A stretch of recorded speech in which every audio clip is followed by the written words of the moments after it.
it's this like chat bot that's supposed to mimic human conversations and human interactions, and it's a neural network. So there was this Google engineer. His name is Blake Lemoine, and he's a former Google engineer, like I said.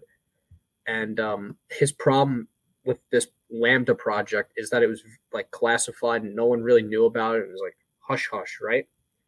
And he says that he thinks that Lambda is sentient, which means that it's aware that it's alive and it has an understanding of like everything going on to it. So if this thing actually is sentient, then the problem is that what if it becomes sentient enough to learn enough about humanity to then decide that it needs to eradicate humanity, which is pretty much Terminator and like any sort of movie where like AI becomes sentient. And it's something that we've seen Elon Musk warn about, right? We've seen Lex Friedman warn about this, the MIT data scientist that specializes in artificial intelligence. We've seen countless examples of very smart and very wealthy people kind of warning about the dangers of artificial intelligence and how it could pose an existential threat to humanity. Yeah, I'm more optimistic when it comes to artificial intelligence. I don't think it's going to pose such a danger to humanity. I think if anything, we're going to adapt to it and basically adapt our brains to join the artificial intelligence and become smarter as a species. It's going to be more used as a tool of that benefits us more than a tool of destruction, in my opinion. Yeah, there was a guy on Rogan that talked about this. I wish I fucking remembered his name. I think his name was like Nick Bossman or something like that. It'll come to me at some point. But he pretty much said when asked about AI, he was like, "Well, let's think about it this way." He was like, "AI just looks at everything as binary, right? They look at everything rooted almost entirely in efficiency, and they're like, they would see that humans inherently are not efficient because like we pollute our water, we pollute destroy the environment. Um, our transit grid, I mean, really, traffic is a fucking nightmare. Our transit grid is completely unreliable, unsustainable. It's inefficient. Cars, the way they're designed, are inherently inefficient. Planes are inherently inefficient, and like all these other different things, right? So his point is that AI would see everything that we do as inherently inefficient, and it would just look to like eradicate everything that we've built, which would then obviously lead to a global catastrophe. And he makes the point of saying like his analogy is, well, when we're building a highway, do we think about an anthill that's in the way, or do we just like plow right over it and build the fucking highway? So I think that's something to think about as well.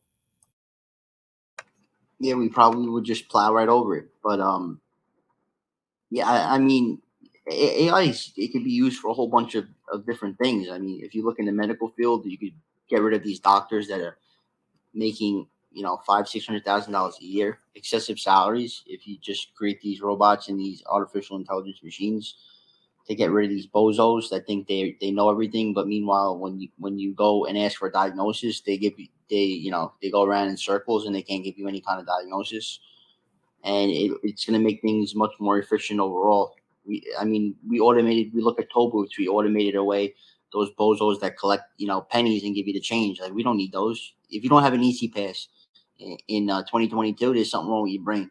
You better get a fucking easy pass, or you better get you better take a picture of the license plate and send it to my house. Like, there's no reason why you should have toll booth operators, truck drivers, all of these nonsense things, and we should be moving. We should be adapting to the AI, advancing our society, and solving these complex problems and making them simpler. That's a really good point. And two things. When you bring up the toll operators, there actually was a point where I know in certain states, particularly in the northeastern region of the United States, where they actually unionized and they ended up cranking in overtime and making like over $100,000 a year to operate fucking toll booths, which is preposterous, right? Who was getting this money? The toll booth operators. So I'll give you a great example. I read this online. In the New York Times, this was in the early 2000s. What happened was the city had a New York City, they said this in the New York Times. New York City had a contract with the independent operators of toll booths, right? So these toll booth operating companies, somewhere in the contract, there was a loophole that allowed them to crank in excess overtime. So employees would like crank in like 80 hours a week sitting at the toll booth, making $100,000 a year. Holy shit! You got to be kidding me. I'm So not they kidding. were I wish I was kidding. They were just cranking in overtime. I'm dead ass. They would sit there all night. They'd sit there all fucking night. 2 o'clock in the morning. Who's going through the fucking toll? Not happening. nobody. Right. So you just sit there with like a fucking newspaper. Or you just take a nap and you get overtime. Wow. It's like the best gig ever. You just fucking sit there and sleep. You're sleeping at work, making money. It's a big problem. They had to clamp down and shut it down. They were like, "That's it. Shut it down. Shut it down." After all these people fucking cleaned them out.